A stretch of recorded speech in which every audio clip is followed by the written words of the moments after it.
Well, hello everybody, and welcome to my first live stream. I'm not sure I want that in the picture, do I? There we go. We're still working on things a bit here, so bear with me a little bit. Bear with me. Well, that will do for today, I think. Okay, so yeah, welcome to my new violin channel. And I thought what we'd do is just sort of basically just look at the old guys and women, obviously, and analyze what they did, some technical stuff, and generally geek out about violin playing. So what I wanted to start with, the first in the series, I wanted to look at something that I've been watching for years. It's fantastic. I probably first watched it on old VHS back in the 90s, maybe even the 80s, who knows. So this is the $1 Million Trio. This is Heifetz, Piatigorsky, and Rubinstein, and it's great. And the reason I wanted to watch this is because I think there's many things we can see in this video about Heifetz and about his playing, and some really interesting things to talk about. So I think what we do is we'll just watch it. If you can't hear it or you can't hear me, do let me know in the chat, and then I can sort of sort it out. Learning on the go, as we say.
stunning stuff. Really stunning stuff. What I want to look at, though, the two things of this I think are in terms of Heifetz's playing, I think really, really interesting. The first has to do with his fingerings, and I mean, it's wow, it's just, I mean, they are poetic to say the least. Amazing fingering. So we can have a little look at that, but also, really, what's interesting to me is the way he uses his thumb, the left-hand thumb. It's really amazing. I thought we'd just go back and just take a little bit of a look at, if I can find it. Here we go. So let's go here, and let's slow it down.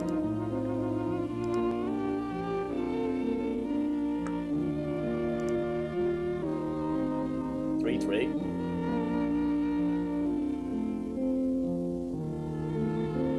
You see where his thumb is there? It's really not moving. And we've got it there. You see, his thumb has not moved for all of that. And then what comes next is interesting.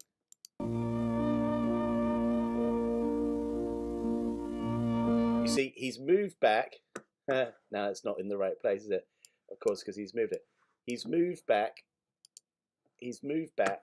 but his thumb has stayed there.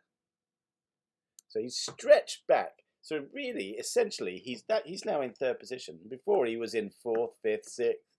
His thumb hasn't moved at all. If we carry on,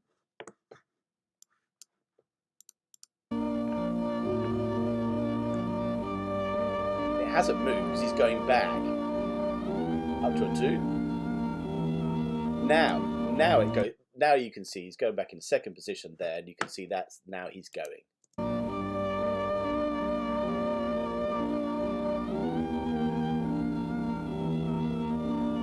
And that's so often the case with these old guys, and this is a very old school of playing. I mean, obviously, Heifetz doesn't have a shoulder rest, so I mean, although he'll have probably a small pad underneath his shirt, but very often what we find with Heifetz is that his thumb leads in both directions. So it will lead backwards and it will lead forwards, depending on whether he's going up and down. But also that actually he doesn't really subscribe to this idea of each position has got a different thumb position. So first position, second.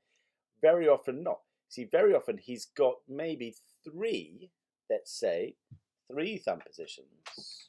I would speculate. First, third, and fifth. And then he's really just rotating around those. And that's because of the flexibility that he's built into his thumb. Let's just go on. See if we can see more.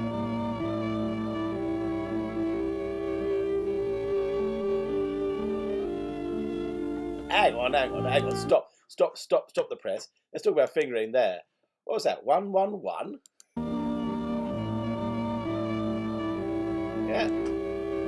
1, 1, 1. 2. Thumb goes back. Yeah, see? And there, absolutely. I mean, who would do that? Who today does that? Everyone does that with a 4. But you don't want a 4. You stretch up to that A in the third.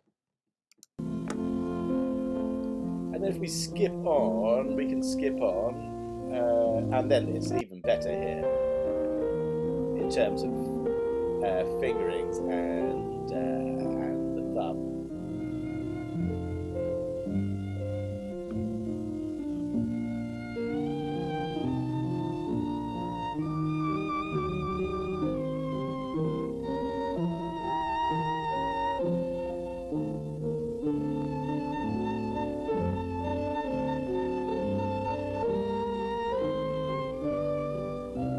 There's that 1, 1, 1 again. 3, 3 at the top. It's worth watching it again, isn't it? 3, 3. 1.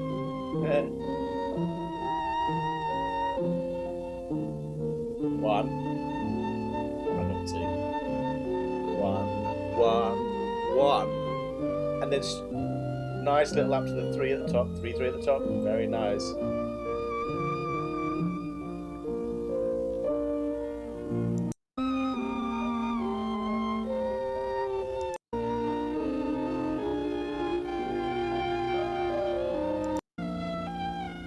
Let's see if we can find it.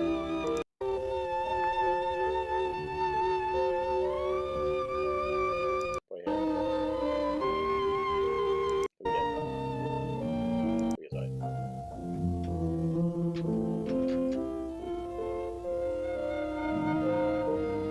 Interesting. You see that look, the thumb doesn't go back. It just doesn't. He started on the A string. Nice. And we've got it there. That thumb has not gone back. Because he's going up.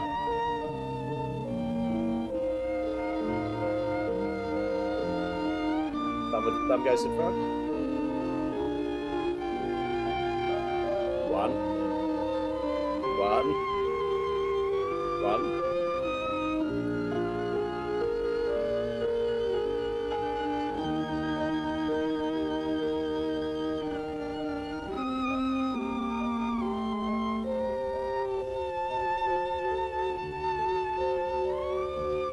Lovely little slide there. Again, 1, 1, 3, 3.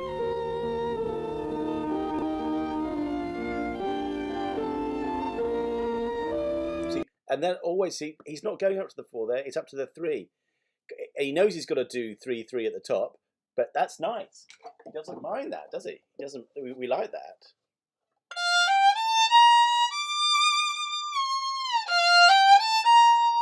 I can't see my violin, but yeah. That's nice.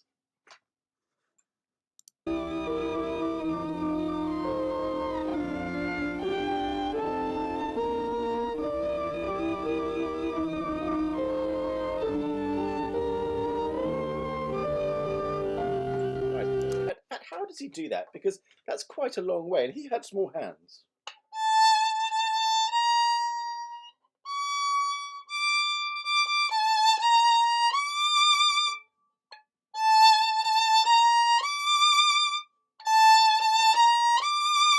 Yeah, he's got a little shift of the hand there, isn't there?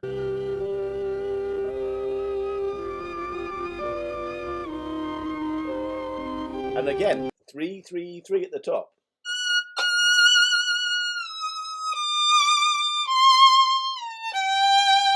Which makes complete sense, because if you didn't, then you're stuck. Even that's difficult, long way to go. But by 3-3-3 at the top, he ends up on a 2 on that C. And then it's really not very far to go.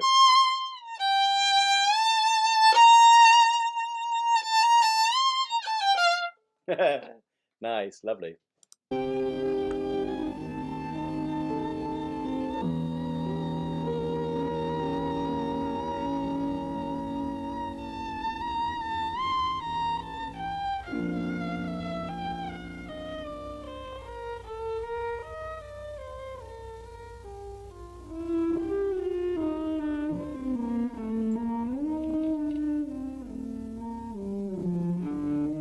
Let's have a look at the beginning, see if we can see more of his fingerings.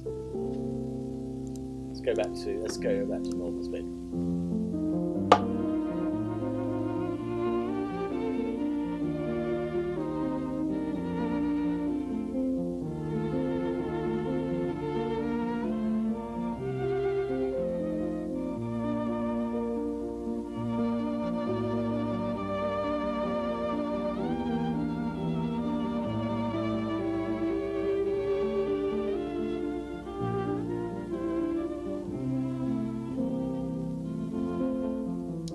Fantastic.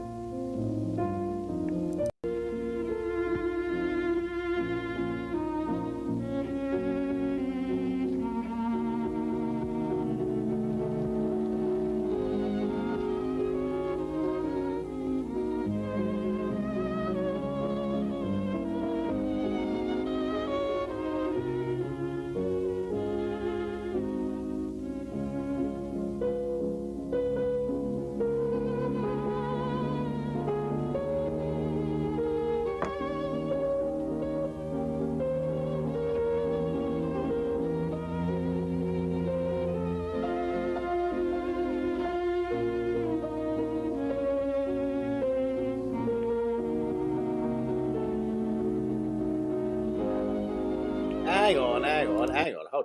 Hold on there. Was that a 2? Is that a 2? It is. That's an F sharp. Well, in this case, it's a G flat, isn't it? But that's a 2 on a G flat.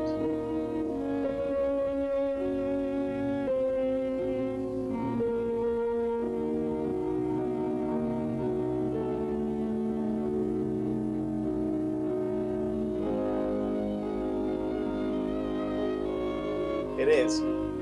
Fantastic. I mean, who would do that? Everyone. F sharp, it's a 3, isn't it? No, not for Heifetz, it's a 2. So you can get that lovely little slide in there. There's also an option, I guess, but that's even... And that's the thing about his fingerings. They're so vocal. They're just so vocal. And they're not out of any textbook at all. He uses the 4th finger. He doesn't eliminate the 4th finger. He uses a lot. Even in, he had a very, very fantastic 4th finger vibrato. But this is a thing. It's just so good. It really is. And the use of the thumb is really based around, I think, the idea of balance. Because when we change positions, a lot of the time, the reason that it's out of tune is because we've lost the balance of the hand. So in that shift, we shift up and then, oh no. And then what you tend to find is that the first couple of notes are a bit out of tune. And then you sort of regain, that equilibrium, as it were. What Heifetz is seeking to do here is to maintain that balance as much as possible. So I think he's trying to limit the amount of thumb movement that he does. And it's obviously very well thought out. I mean, if we go back to the 19th century, you see, the violin would have been held here, and all this stuff down here would have been stretching back. That's certainly how Paganini would have played. And of course, with the shoulder rest, we've made it much easier to get around the violin, and without any thumb support at all. But what he's trying to do, I think, is to maintain as much support as he can and avoid those big shifts, which undoubtedly, result in a loss of balance. And you can see that all the time in what he's doing. And it's very, very clever, without doubt. Anyway, that's probably enough from me today. But I'll be here every day at 5 o'clock, pretty summertime. Yes, it is summer apparently. Looking at the old guard, looking at some technical stuff, looking at some various ideas, some various techniques. Hope you liked it. If you did, slap a like on it. Subscribe. If you want to subscribe, it's subscribe, bell button, hat and all, to make sure you get all the notifications. This is also on Twitch TV, so you can subscribe in there as well. Hopefully it'll get slicker as we go along. If you've got any requests, that's great. Tell your friends. Hopefully in the end we can have a live stream chat about these things as we go along. Any requests, let me know. Okay.